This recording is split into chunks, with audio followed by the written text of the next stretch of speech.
Hello बच्चों, welcome to commerce scope. आज का टॉपिक है अकाउंटिंग इक्वेशन। इससे पहले की वीडियोस में एजम्पशन, नीड और बेनिफिट्स ऑफ आईएफआरएस को डिस्कस किया गया है।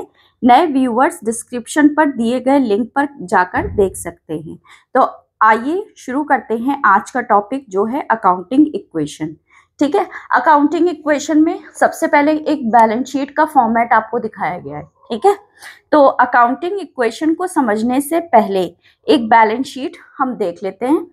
ठीक है, जिसमें capital, liabilities, amount rupees, assets rupees. ठीक है, इस तरीके से फॉर्मेट दिखाया गया है इसका। ये बैलेंस शीट टी फॉर्म में है, जिसमें राइट साइड एसेट्स को दिखाया गया है और लेफ्ट साइड किसको दिखाया गया है, कैपिटल और लायबिलिटीज को दिखाया गया है। हमेशा जो बैलेंस शीट है उसका टोटल हमेशा इक्वल रहेगा, अगर नहीं है तो कुछ ना कुछ गड़बड़ है।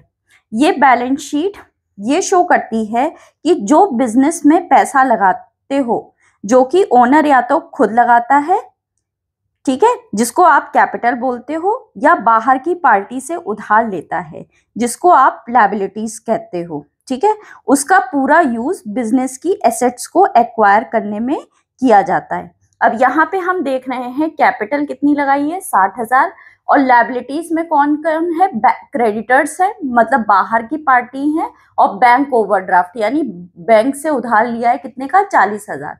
मतलब इन दोनों को मिला के आपने 40,000 रुपए उधार लिए। ठीक है, तो आपकी जो 1 लाख जो रुपए लगाए, उस 1 लाख में से आपके जो है 60,000 की कैपिटल है और 40,000 की क्या है, लायबिलिटी, यानी टोटल 1 लाख रुपए हैं। अब इस टोटल 1 लाख रुपए का यूज आपने क्या करने के लिए किया, एसेट्स को एक्वायर करने में किया गया है। अब इन एसेट्स में क्या है, कैश है, कैश बैंक का मतलब क्या है, जो कैश बैंक में पड़ा होता है वो होता है। ठीक है, डेटर्स हैं, स्टॉक है, फर्नीचर है, मशीनरी है, बिल्डिंग, यानी इन सारी जो एसेट्स है उनका टोटल 1 लाख। मतलब टोटल आपने 1 लाख की एसेट्स आपने परचेज करी हैं। ठीक है, अब देखिए इसका इन सारी एसेट्स को एक्वायर करने में आपने पूरा पैसा लगा दिया है, टोटल 1 लाख रुपए। इन शॉर्ट एसेट्स हमेशा कैपिटल और लायबिलिटीज के बराबर ही होंगी। इसका मतलब यही है कि जितना भी आप पैसा लगाते हो, चाहे वो कैपिटल के थ्रू लगाओ, चाहे लायबिलिटीज के थ्रू जो भी उधार लेके पैसा लगाओ, उन सारी फंड्स को आप किस लिए यूज करते हो, एसेट्स को एक्वायर करने में यूज करते हो। ठीक है, अब हम जब ये जो हमारे पास ये जो पोजीशन दी गई है, जब इस पोजीशन को इक्वेशन फॉर्म में दिखाया जाता है तो उसे ही अकाउंटिंग इक्वेशन कहते हैं। जो कि ये देखिए, ये आपकी अकाउंटिंग इक्वेशन दिखाई गई है, जहां पे assets is equal to liabilities plus capital. Assets total कितनी है, 1 लाख की, और 40,000 की लायबिलिटी है, और कैपिटल कितना है, 60,000। ठीक है, तो ये आपकी एक इक्वेशन फॉर्म में दिखाया गया है। इसी इक्वेशन को क्या बोलते हैं, अकाउंटिंग इक्वेशन। अब ये अकाउंटिंग इक्वेशन जो है, assets is equal to liabilities plus capital, ये क्या शो कर रही है, इट मींस एसेट्स हमेशा लायबिलिटीज और कैपिटल के बराबर ही होगी। अगर कोई ट्रांजैक्शन होगा तो इन सब में चेंज होगा, लेकिन चेंज होने के बाद भी ये इक्वेशन हमेशा बराबर ही रहेगी। ठीक है, इसका मतलब समझ में आया। ये बैलेंस शीट है, जब इसी बैलेंस शीट को एक इक्वेशन फॉर्म में देते हैं तो उसी को अकाउंटिंग इक्वेशन कहते हैं। ठीक, अब चलिए वही चीज लिखिए, यहाँ पे देख लीजिए। Accounting equation signifies that the assets of a business are always equal to the total of capital and liabilities. ठीक है, अब सबसे पहले हम effects of transaction on accounting equation देख लेते हैं। ठीक है, जैसा कि मैंने अभी आपको बताया कि assets is equal to liabilities plus capital हमेशा बराबर रहेंगी, और अगर ट्रांजैक्शन भी कंडक्ट होगा तो ट्रांजैक्शन कंडक्ट होने के बाद भी assets is equal to liabilities plus capital ही रहेगा, यही मैंने आपको बताया। अब हम इन्हीं को क्या कर रहे हैं, आपको ट्रांजैक्शन के फॉर्म में दिखा रहे हैं कि इसका इफेक्ट कैसे होता है। ठीक है, सबसे पहला जो देखने को मिल रहा है ट्रांजैक्शन वो मिल रहा है, Ram started business with ₹75,000 as capital. अब इसमें ये मेंशन नहीं है, ठीक है, कि कैश है कि क्या है, ठीक है, कि चेक से है कैश से है, तो हम हमेशा कैश ही मानते हैं। क्या मानते हैं? कैश ही मानते हैं। यानी कि जब राम ने बिजनेस स्टार्ट किया तो 75,000 रुपए से, ठीक है, एज अ कैपिटल। ठीक, तो आपके यहाँ पे दो तरीके के इफेक्ट हुए। अब हम इसको ऐसे शो करते हैं, assets is equal to liabilities plus capital. हमने यही पढ़ा है, अभी यही पढ़ा है। ठीक, अब ये क्या कह रहा है कि जब 75,000 का इसने पैसा कैपिटल लगाया तो रुपए में लगाया, कैश में लगाया। अभी हमने जब पहले की बैलेंस शीट देखी थी तो उसमें कैश किस साइड था? एसेट साइड था। एक बार फिर से हम आपको टर्न करके दिखा दे रहे पेज, देखिए। ठीक है, और भी मैंने बताया जब कुछ मेंशन ना हो तो हमेशा कैश ही मानते हैं। तो ये 75,000 रुपए यानी कि एसेट्स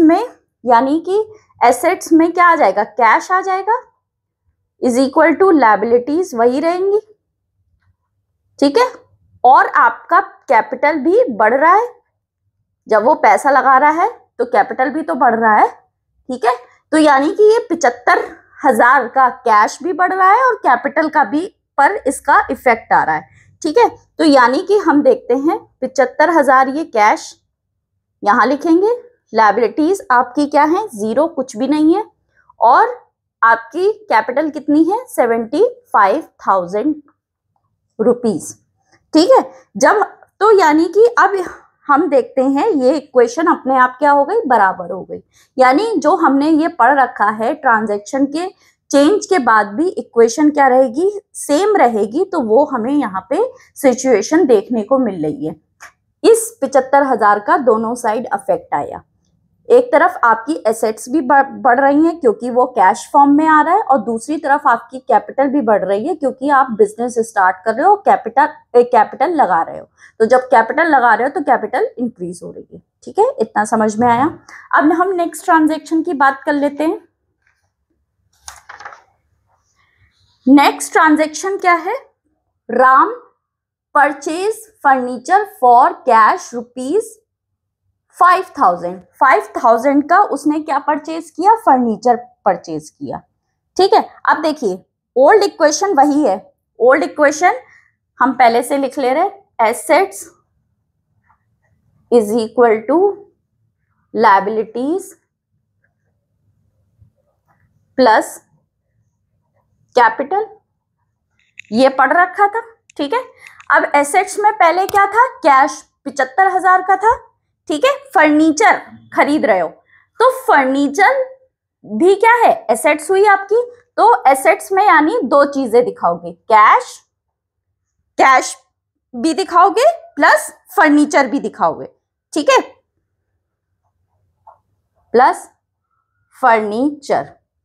ठीक है, लायबिलिटीज आपकी वही रहेंगी 0। ठीक है, और कैपिटल जो आपका 75,000 था। ठीक, अब हम इसमें देखते हैं ओल्ड इक्वेशन सबसे पहले लिखेंगे। ओल्ड इक्वेशन अभी हमने क्या देखी थी? 75,000 कैश था। ठीक है, ये ओल्ड इक्वेशन है। 75,000 और लायबिलिटीज आपकी 0 थी और कैपिटल कितनी थी? 75,000 ये थी। ठीक है, 75,000 यहां कैश था। ठीक है, 75,000 यहाँ पे कैपिटल थी। ये ओल्ड इक्वेशन है। अब नई इक्वेशन क्या बनेगी? नया ट्रांजैक्शन क्या कंडक्ट हुआ कि राम ने परचेस किया है फर्नीचर 5,000 रुपए का। तो 5,000 रुपए चले गए आपके पास से और फर्नीचर आपके पास आ गया। तो जो चला गया वो डिडक्ट होगा और जो आ गया वो ऐड होगा। सिंपल सी बात समझ में आई? क्या गया आपके पास से, बिजनेस के पास से क्या गया, कैश गया, कितने का, 5,000 का, ठीक है। और क्या आया बिजनेस के पास, फर्नीचर आया, कितने का, 5,000 का। तो हम क्या करेंगे, एज पर द ट्रांजेक्शन, जो आपका ट्रांजेक्शन जो कंडक्ट हुआ है, इसमें से कैश में से 5,000 क्या होगा, माइनस होगा, ठीक है। क्या होगा, माइनस करेंगे, माइनस करेंगे, इसीलिए इसको ब्रैकेट में शो कर रहे हैं, ठीक है। ये लायबिलिटीज आपकी जीरो रहेंगी, ठीक। अब मैंने क्या बताया, 5,000 चले गए, लेकिन फर्नीचर कितने का आया, कितने का आया, 5,000 का तो आया होगा, यानी 5,000 की आपकी फर्नीचर भी बढ़ गई। यानी ये देखिए माइनस, ये प्लस, जब प्लस और माइनस एक ही वैल्यू है तो नलिफाई हो जाएगा वहां पे। और कैपिटल क्या अभी कोई आई है, कुछ भी नहीं आई है, तो ये तो जीरो ही रहेगा, ठीक है। अब यहाँ 5,000 कैश कम हो रहा है और फर्नीचर 5,000 का बढ़ रहा है, तो जो नई इक्वेशन हमारी जो निकल के आएगी, न्यू इक्वेशन, ठीक है, वो कितनी हो जाएगी, 75 में से 5,000 माइनस करेंगे तो बचेगा 70,000, प्लस फर्नीचर कितने का है, 5,000 का, और लायबिलिटीज आपकी जीरो है, और कैपिटल कितनी हो गई, 75,000। अब इस ट्रांजैक्शन के चेंज होने के बाद भी इक्वेशन क्या रही, दोनों इक्वेशन की दोनों साइड क्या रही, बराबर ही रही, ठीक है। अब ये देखो 70 + 5 75, और ये 75 इधर है ही, ठीक है। तो आपको ये अच्छे से समझ में आया। नेक्स्ट ट्रांजैक्शन हम देखते हैं इसको। अगर किसी को कोई प्रॉब्लम हो तो वो मुझे कमेंट करके पूछ सकता है, अगर किसी को ना समझ में आया हो, ठीक है। इसीलिए मैं धीरे धीरे चल के आपको समझा रही हूँ ताकि अच्छे से आपके कॉन्सेप्ट क्लियर हो जाए, ठीक। नेक्स्ट ट्रांजैक्शन हमारा है, अब जैसे ही नेक्स्ट ट्रांजैक्शन आता है तो जो पहले वाली इक्वेशन है वो ओल्ड इक्वेशन हो जाती है, अभी तक ये न्यू थी, ठीक है। जैसे ही थर्ड ट्रांजैक्शन आएगी तो ऊपर वाली इक्वेशन आपकी क्या हो जाएगी, ओल्ड हो जाएगी, ठीक।